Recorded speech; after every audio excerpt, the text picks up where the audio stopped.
Dear children, next we will move on to the government measures taken to uplift the industrial sector. We learned what all measures were taken by the government to uplift the agricultural sector during the planning period.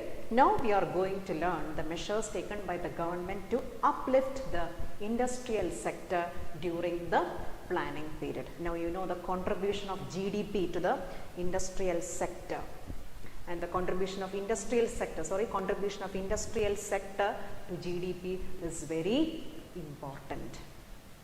Therefore, the government measures to uplift the industrial sector is the one which we are going to learn now.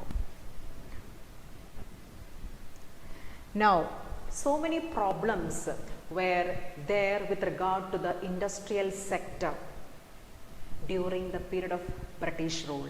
Now just recollect what all the problems during the British rule in the industrial sector.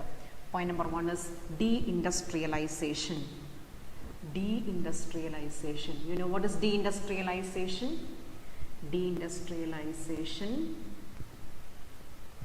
Deindustrialization. Britishers, they considered our market as the raw material. They took away all the materials from our country and then they produced the finished products and then it was brought back to the Indian market for sale.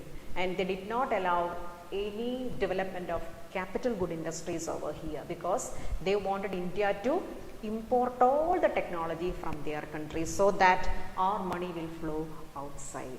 So these were the practical difficulties associated with the industrial sector.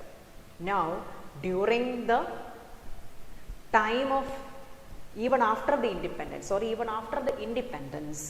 some kinds of problems existed in the industrial sector. Now let us learn what are the measures taken by the government to solve all those problems. So even after the independence, you know how the Britishers destroyed our industrial sector. So from that position, from that situation, the government had to uplift the industrial sector. So before learning the measures to uplift the industrial sector, let us see what all problems were still existing with the industrial sector even after the time of independence. Point number one, shortage of private capital with the private sector. Now, even after the independence, you know in which kind of economic system India adopted? A mixed economy where there is a coexistence of private sector and public sector. That means there should be private sector undertakings, at the same time there should be public sector undertakings. So development of private sector industries was also equally important. But even after the independence, during the planning period, in the initial stages of planning period, the government sector had to play a very important role. During that time, the private sector industries, they didn't come to the picture. Normally, in a mixed economy, both the private sector and the public sector should function together.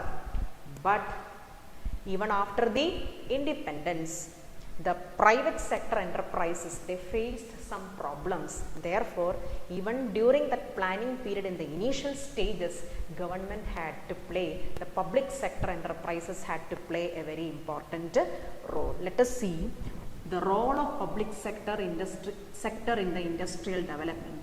Why the public sector played the role in the industrial development even during the planning period or even after the independence. So from this, what did you understand? Some problems will be there associated with the private sector industries. That is why the government continued with the government industries continued for some period of time. Now let us see what were the practical difficulties or why public sector enterprises continued for some period of time even after the independence. Or let us see what were the practical difficulties faced by the private sector enterprises. Point number one, shortage of capital with the private sector. You know, for the establishment of a business or for industries, huge amount of capital is required. What is a capital?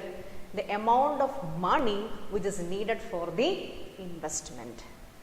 Now, during the time period, only few industries existed in our country. Even during the time of British rule, Tata Iron and Steel Company was the one which was prevalent. Along with that, some other industries of paper industry, sugar industry, cement industry and few other iron and steel industries only were prevalent during that time. Why? Even after the independence, that was a situation. Why? Because many of the business entrepreneurs, they didn't have that much of capital with them to start a business. That was a major difficulty. Therefore, that is a first point, shortage of capital with the private sector. The private entrepreneurs didn't have that much amount of money with them to start a new business. Second point is, so shortage of investment with the private sector, so they were not able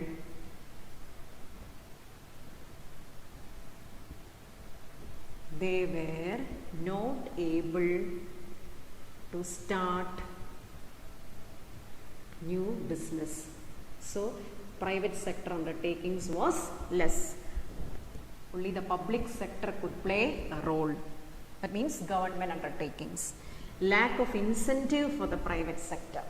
Now, even after the private sector undertakings, if they start the business, they are not sure whether their product has got demand in the market.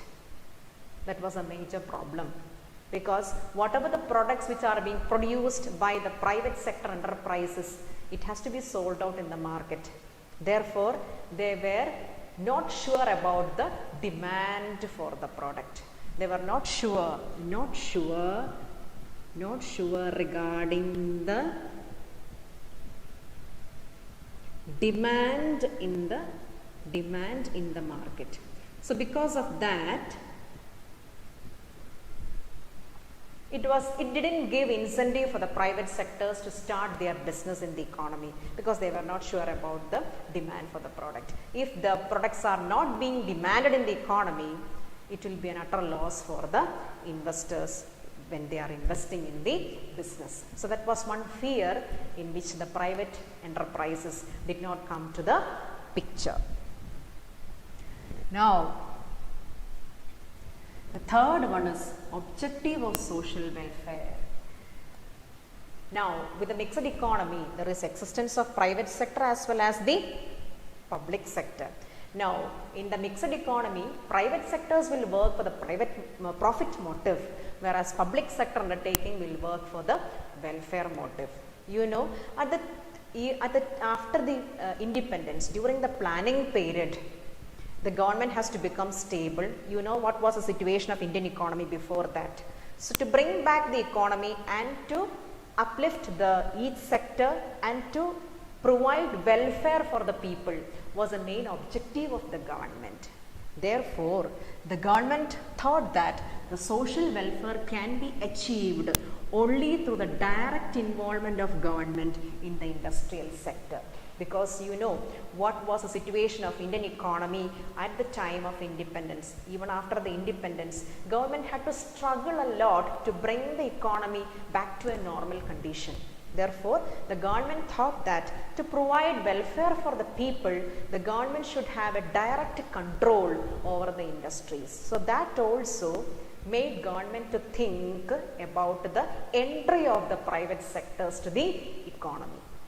So these were the major problems associated with the industrial sector during the planning period. Point number one, there was lack of investment for the private sector enterprises.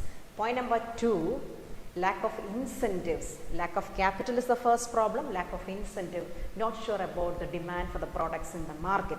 The third one is to achieve the motive of social welfare. Government thought that it should have a direct control over the industry. So the government did not give extra initiative to promote the private sector enterprises. But later on, government also felt that being India a mixed economy, both private and public sector has to go hand in hand. So with that objective, government adopted Industrial Policy Resolution of 1956. So India is a mixed economy. We have adopted an economic system of mixed economy. So government felt the need of existence of private sector as well as the public sector undertakings. Therefore, government has to support the private sector to come up in the economy. So for that, the measure of Industrial Policy Resolution was adopted in the year 1956. Now let us see what is this Industrial Policy Resolution. According to this Industrial Policy Resolution, it is a comprehensive package of policy measures. It consists of so many policy measures which covers various issues connected with various industrial enterprises of the country. So this Industrial Policy Resolution of 1956, it consists of different policy measures for enterprises of our country connected to various issues relating to the industrial sector.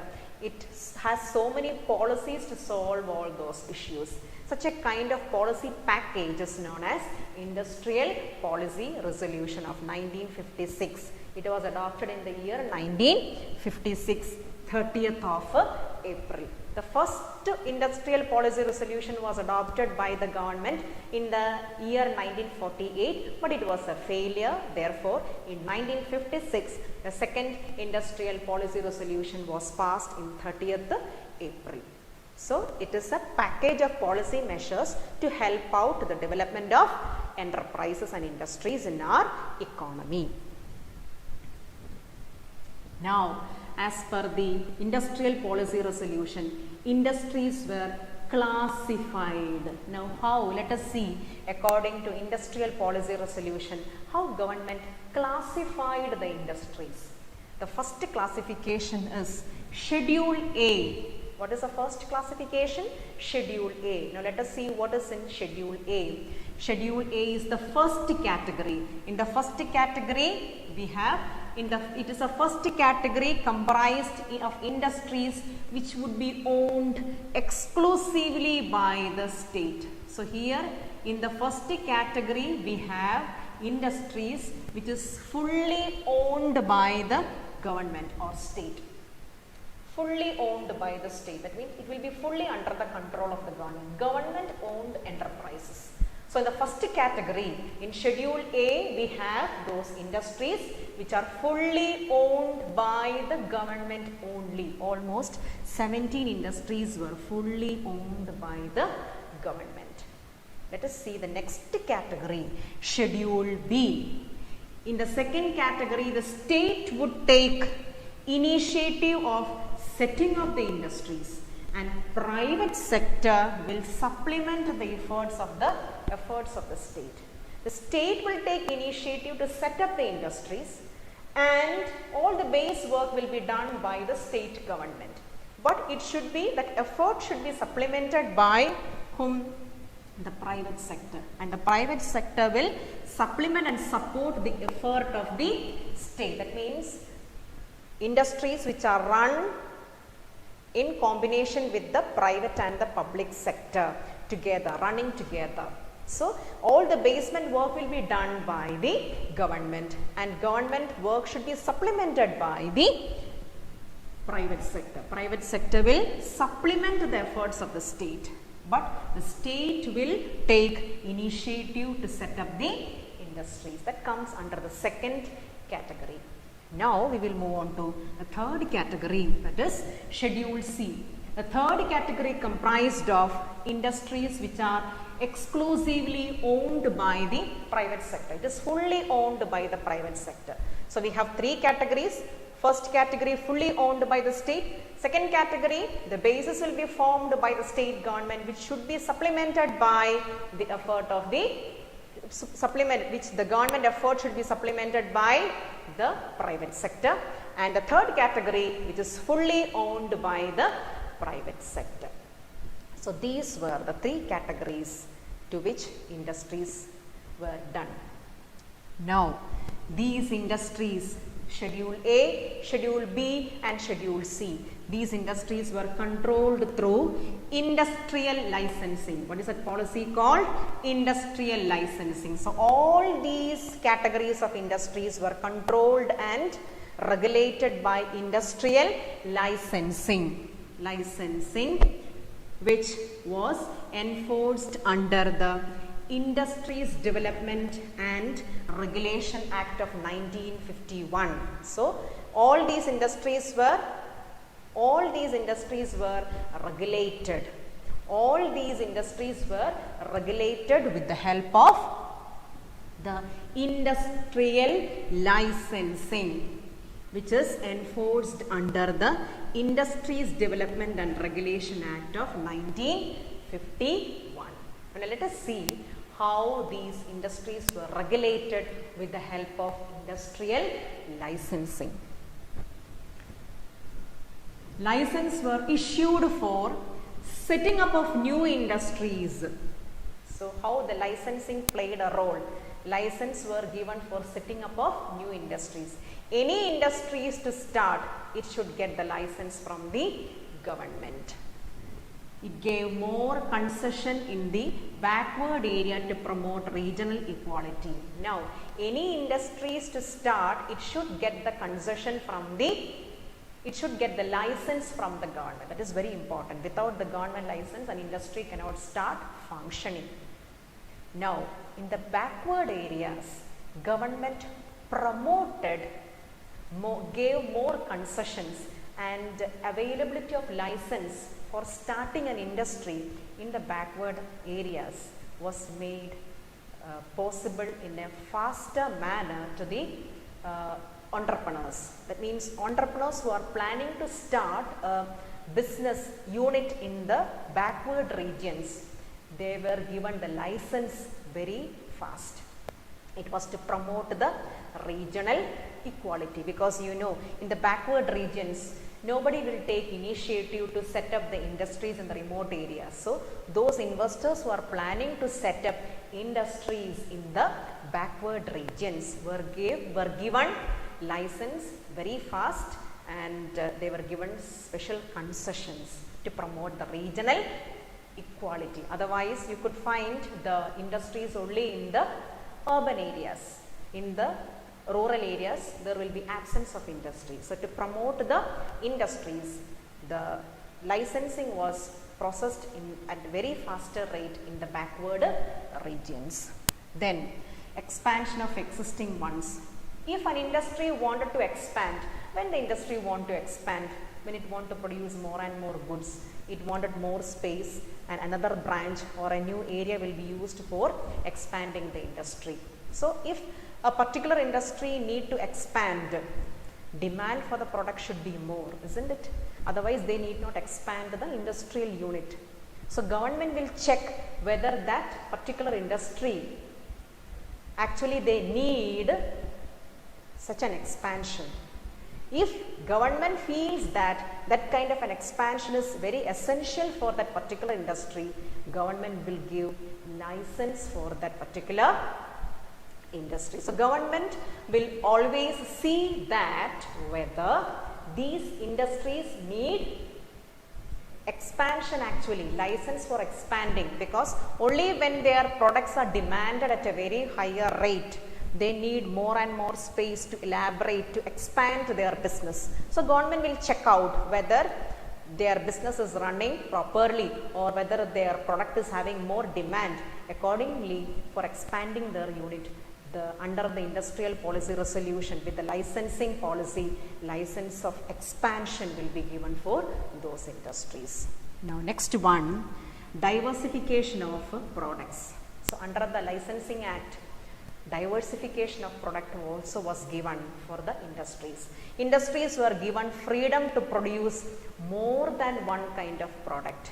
For example, a company which is producing a toothbrush will be given freedom to produce their own paste as well as other products related to it. Therefore, license was also given for those industries to produce diversified products, not only one product, other products also. So according to the Licensing Act, license was given for main purposes such as for setting up of new industries, for the expansion of existing ones. Only after checking, government should be convinced with a need for a larger quantity of the product in the economy. And finally, diversification of products. More than one product can be produced by the industry. For that also license was given. I hope the topic is clear to you, and we will continue with the small scale industries in the next class. Thank you.